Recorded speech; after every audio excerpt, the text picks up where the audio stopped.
నమస్తే అందరికీ welcome back to our channel Shweta Reddy. నేను మీ శ్వేత. మీరు ఎప్పటి నుంచో ఏం చదువుకున్నారు, ఎంత చదువుకున్నారు అని అడిగిరు కదా. మీరు అనుకున్నంత పెద్ద చదువులు అయితే నేను ఏం చదువుకోలేదు, కానీ ఈ వీడియోలో నేను ఏం చదువుకున్నా, ఎంతవరకు చదువుకున్నా, పెళ్ళైన 10 సంవత్సరాల తర్వాత మళ్ళీ చదువుకోవడానికి కారణాలు ఏంటి అనేది ఈ వీడియోలో మాట్లాడుకుందాం. వీడియో చూసే ముందు వీడియో ఖచ్చితంగా మీకు నచ్చుద్ది. నచ్చితే లైక్ చేసి, కొత్తగా వచ్చిన వాళ్ళు ప్లీజ్ సబ్స్క్రైబ్ చేసుకోవచ్చు కదా. ఇప్పుడైతే వీడియోని స్టార్ట్ చేద్దాము.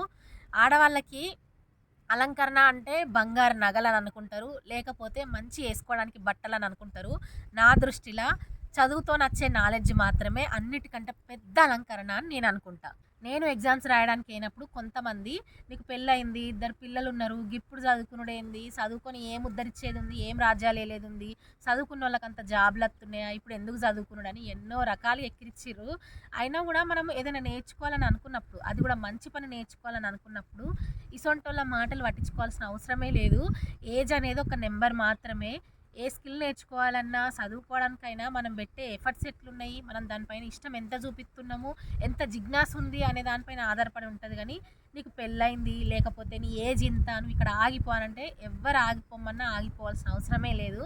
మంచిగా మీకు నచ్చిన పని, మంచి పని అంటే ఖచ్చితంగా అన్ని పనులు చేసుకోవాల్సిందే. ఇప్పుడు నేను చిన్నప్పటి నుండి ఏ స్కూల్లో ఏ ఊర్లో చదువుకున్నానో చెప్పిన తర్వాత ఇప్పుడు ఏం చదువుకుంటానో చెప్తా. అమ్మ వాళ్ళది రాజన్న సిరిసిల్ల డిస్టిక్, చందుర్తి మండల్, రామన్నపేట.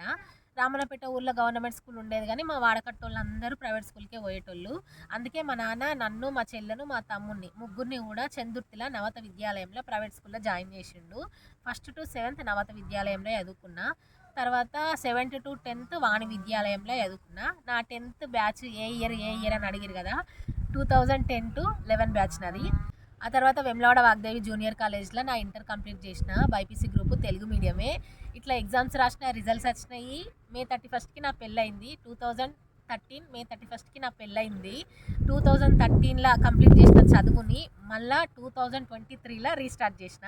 2013లో నా పెళ్ళయింది. తర్వాత ఆయన చదువుకోవడానికి ఒప్పుకోలేదు. తర్వాత మా అశ్వత్ పుట్టిండు, తర్వాత మా మహా పుట్టింది. ఆ తర్వాత మా అశ్వత్కి ఇయర్ సర్జరీ అయింది. కొంచెం అప్పుల పాలైనాము. అప్పులన్నీ క్లియర్ చేసుకుంటున్న టైంలోనే నాకు యూట్యూబ్ ఛానల్ స్టార్ట్ చేయబుద్ధి అయింది. స్టార్ట్ చేసి ఆల్రెడీ 6 years అయింది. ఇక మా పొలం పనులు, మా పనులు చేసుకుంటా ఉన్నాము. మా పిల్లలు పెద్దగా అవుతారు, వాళ్ళ పనులు వాళ్ళు చేసుకుంటారు. అప్పుడు నాకు మళ్ళీ అనిపించింది, నేను ఎందుకు చదువుకోవద్దు, ఇంటర్లోనే ఎందుకు ఆపేయాలి, కనీసం డిగ్రీ అయినా కంప్లీట్ చేయాలని చెప్పి అంబేద్కర్ ఓపెన్ యూనివర్సిటీలో అగ్రహారం స్టడీ సెంటర్లో డిగ్రీలో జాయిన్ అయినా. నా గ్రూపు BA EHP. ఇప్పుడు 3rd year, 5th sem exams కూడా వస్తున్నాయి. త్వరలో ఎగ్జామ్స్ కూడా రాయబోతున్నా. 20 days వరకు వీడియోస్కి గ్యాప్ కూడా ఇవ్వబోతున్నా. ఇవి నా చదువుకు సంబంధించిన మొత్తం వివరాలు. ఇప్పుడైతే నేను డిగ్రీ చదువుతున్నా. ఆ తర్వాత కూడా చదువుకోవాలని ఉంది, కానీ చదువుకోనో ఆ దేవునికి తెలుసు. కానీ ఫస్ట్ అయితే డిగ్రీ కంప్లీట్ చేయాలి. నా జీవితంలో పెళ్ళైన తర్వాత 2 బలమైన కోరికలు ఉండేటివి. పైకి నార్మల్గానే కనిపించినా కూడా లోపల సముద్రం అంత ఆలోచనలు ఉండేటివి.